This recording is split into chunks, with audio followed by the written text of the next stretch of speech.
सभी का राज D point channel में स्वागत है। हम लोग पढ़ रहे हैं कक्षा 11 का जीव विज्ञान, जिसमें हमारा पहला अध्याय है जीव जगत की विविधता। इसमें हमने देखा है कि पिछले वीडियो में जीवधारी क्या होते हैं और उनके जो पहचानने के लक्षण हैं उनके बारे में हमने अध्ययन किया है। आज के इस वीडियो में हम देखने वाले हैं कि जीवधारी और निर्जीव वस्तुओं में क्या अंतर होता है।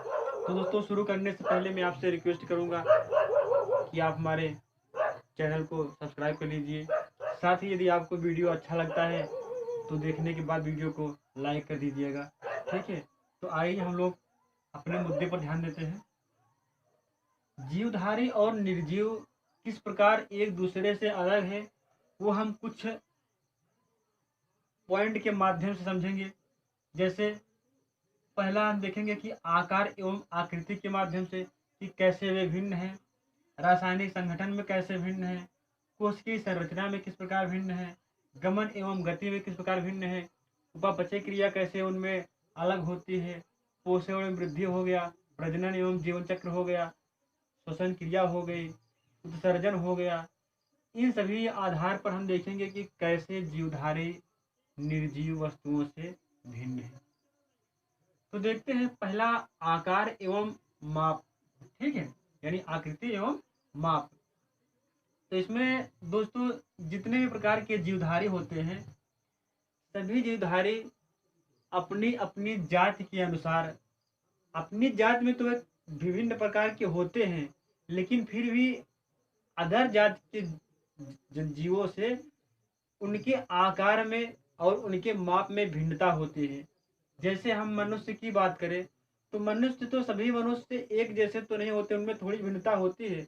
लेकिन मनुष्यों की अगर बात करें तो पशुओं से या फिर पौधों से उनके आकार में काफी भिन्नता होती है। हम देख कर ही पहचान सकते हैं कि ये मनुष्य है, ये पशु है, और ये पक्षी है, ये पौधे हैं। ठीक है, जीव तो सभी हैं, लेकिन उनकी जाति के अनुसार उनमें क्या पाई जाती है, भिन्नता पाई जाती है। परंतु जो निर्जीव वस्तुएं होती हैं उनकी कोई निश्चित आकृति नहीं होती, कोई उनका कोई निश्चित आकार नहीं होता। ठीक है, जैसे हम जल की छोटी बूंद से लेकर के सागर के जल तक की बात करें तो भी उसका कोई निश्चित आकार नहीं होता, और किसी भी छोटे से कण के से लेकर के किसी पर्वत की बात करो तो उनका भी कोई निश्चित आकार एवं आकृतियां नहीं होती है, और ना ही कोई उनका निश्चित माप होता है। ठीक है, तो इस प्रकार जो जीवधारी हैं वो निर्जीव वस्तुओं से भी अलग हैं। किसमें, तो आकृति एवं माप के आधार पर भी भिन्न होते हैं। अगला है रासायनिक संगठन, है ना। कि जैसे कि हम लोग पढ़ चुके हैं कि जितने भी जीवधारी हैं उनका जो शरीर है वो विभिन्न प्रकार के पदार्थों से मिलकर के बना हुआ है।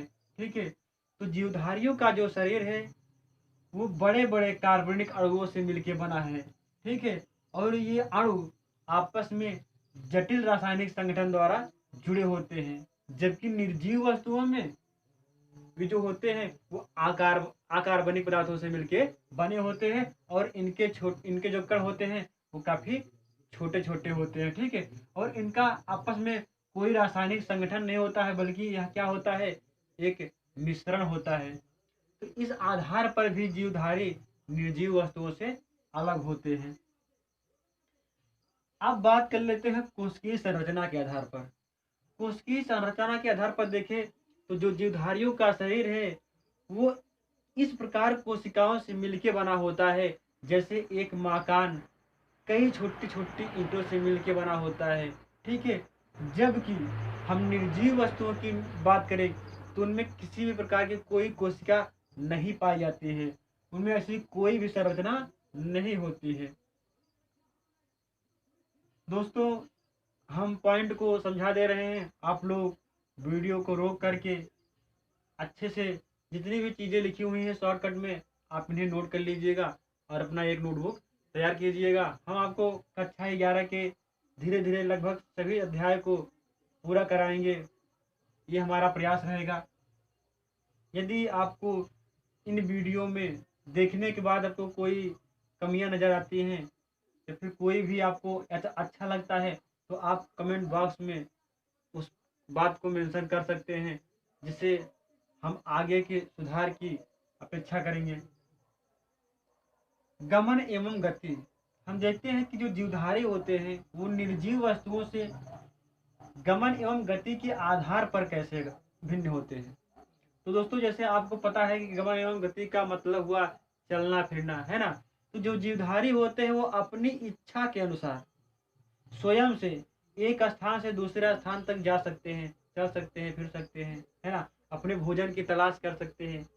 जबकि दोस्तों हम निर्जीव वस्तुओं की बात करें तो वे ना तो एक स्थान से दूसरे स्थान तक चल सकती है और ना ही वे अपना भोजन खोज सकती है ना। तो इस प्रकार भी क्या होते हैं, जीवधारी और निर्जीव आपस में भिन्न होते हैं। अब बात कर लेते हैं उपापचय। उपापचय को इंग्लिश में मेटाबॉलिज्म बोलते हैं। उपापचय का क्या मतलब हुआ दोस्तों, जितने भी जीवधारी हैं उनको जीवित रहने के लिए उन्हें ऊर्जा की आवश्यकता होती है, और ऊर्जा की प्राप्ति के लिए वे हमारे पर्यावरण से भी कई प्रकार के पदार्थों का आदान प्रदान करते रहते हैं, और साथ ही साथ उनके शरीर में भी जो पोषक पदार्थ जाते हैं उनका भी क्या होता है, क्षरण होता है, यानी वे शरीर में जा कर के भी टूटते हैं, जिससे क्या होती है, ऊर्जा उत्पन्न होती है और सभी जीवधारी क्या रहते हैं, जीवित रहते हैं। तो ये सभी क्रियाएं भी क्या कहलाती हैं, उपापचय क्रिया कहलाती हैं। उपापचय क्रिया दोस्तों दो प्रकार की हो सकती है। एक होती है उपचय। उपचय में क्या होता है कि जीवधारियों के शरीर में बहुत से जो छोटे छोटे पदार्थ होते हैं वो मिल करके बड़े पदार्थों का निर्माण करते हैं। और उपापचय की दूसरी क्रिया है अपचय।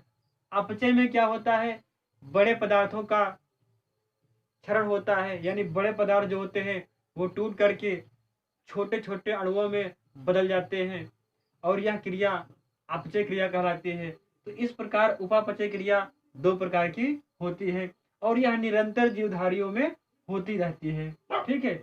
जबकि ऐसी कोई प्रक्रिया निर्जीव वस्तुओं में नहीं होती है। उपापचय क्रिया में क्या हो सकता है, आपका श्वसन हो गया, हम लोग श्वास लेते हैं, ऑक्सीजन हमारे अंदर जाती है, और हमने बताया है कि आपको वो ऑक्सीजन हमारे फेफड़े के द्वारा, हमारे रक्त के द्वारा हमारी कोशिकाओं में पहुंचता है, जहां पर क्या होता है, ऑक्सीजन हम जो भी पोषक तत्व ग्रहण किए होते हैं, चाहे वो कार्बोहाइड्रेट हो, वो वसा हो, वो प्रोटीन हो, तो यही ऑक्सीजन जा करके उनका ऑक्सीकरण करता है, यानी उन्हें तोड़ देता है, और जिससे क्या होती है, हमें ऊर्जा मिलती है, ठीक है। तो श्वसन हो गया, पोषण हो गया और उत्सर्जन हो गया। दोस्तों हम जितने भी अपनी ऊर्जा की आवश्यकता के लिए जो भी पदार्थों का हम लोग ग्रहण करते हैं वे क्या होते हैं, अंत में पच करके अपशिष्ट के रूप में हमारे शरीर से, या फिर हर जीवधारी के अंतर्गत यह होता है, वो बाहर होता है, ठीक है, जिसे हम लोग क्या कहते हैं, उत्सर्जन कहते हैं। तो उपापचय क्रिया में भी क्या होते हैं, जीवधारी निर्जीव वस्तुओं से भिन्न होते हैं। अब बात कर लेते हैं पोषण एवं वृद्धि की। तो दोस्तों जो जीवधारी होते हैं वो अपने जीवन के लिए, है ना, भोजन की प्राप्ति के लिए क्या करते हैं, अपने ऊर्जा की प्राप्ति के लिए क्या करते हैं, भोजन ग्रहण करते हैं, जिससे उन्हें क्या मिलता है, पोषण मिलता है, और अंत में वही पोषक पदार्थ टूट करके उन्हें ऊर्जा देते हैं, जिससे क्या होता है कि जीवधारियों के शरीर का विकास होता है, ठीक है, और उनकी वृद्धि भी होती है। जबकि निर्जीव वस्तुएं ना तो भोजन करती हैं, ना वृद्धि करती हैं, ना तो उनका विकास होता है। अगली बात कर लेते हैं प्रजनन एवं जीवन चक्र की। दोस्तों प्रजनन क्या है, अपने समान जीव उत्पन्न करने की जो क्रिया होती है उसे हम लोग प्रजनन क्रिया कहते हैं, और यह गुण तो जीवधारियों का एक महत्वपूर्ण गुण है। सभी प्रकार के जीवधारी प्रजनन क्रिया करते हैं और अपने समान जीव उत्पन्न करते हैं। जबकि हम लोग निर्जीवों की बात करें तो निर्जीवों में यह क्रिया नहीं होती है, ठीक है। और जीवधारियों का भी हमने पढ़ा है इसके पहले वाले अध्याय में, इसके पहले वाले वीडियो में, कि उनमें जीवन चक्र पाया जाता है। दोस्तों जीवन चक्र क्या है? जीवन चक्र जैसे प्रत्येक जीवधारी एक क्रम के अनुसार अपना जीवन व्यतीत करता है। जैसे पहले वो पैदा होता है, फिर वो क्या होता है? विकसित होता है। विकसित होने के बाद फिर प्रजनन करता है, और प्रजनन करने के बाद फिर क्या होता है? वो वृद्ध हो जाता है, और वृद्ध होने के बाद कुछ समय पश्चात क्या होती है? उसकी मृत्यु हो जाती है। यह जीवधारियों में निरंतर चलता रहता है, इसीलिए यह उनका जीवन चक्र कहा जाता है। ठीक है। अगला है श्वसन क्रिया। दोस्तों सभी जीवधारी श्वसन करते हैं। वातावरण से कार्बन वातावरण से क्या करते हैं? ऑक्सीजन को ग्रहण करते हैं, और ग्रहण करने के बाद अपने शरीर से कार्बन डाइऑक्साइड को क्या करते हैं? बाहर कर देते हैं। यह क्रिया क्या कहलाती है? श्वसन क्रिया कहलाती है। जबकि निर्जीव वस्तुएं श्वसन नहीं करती हैं। ठीक है।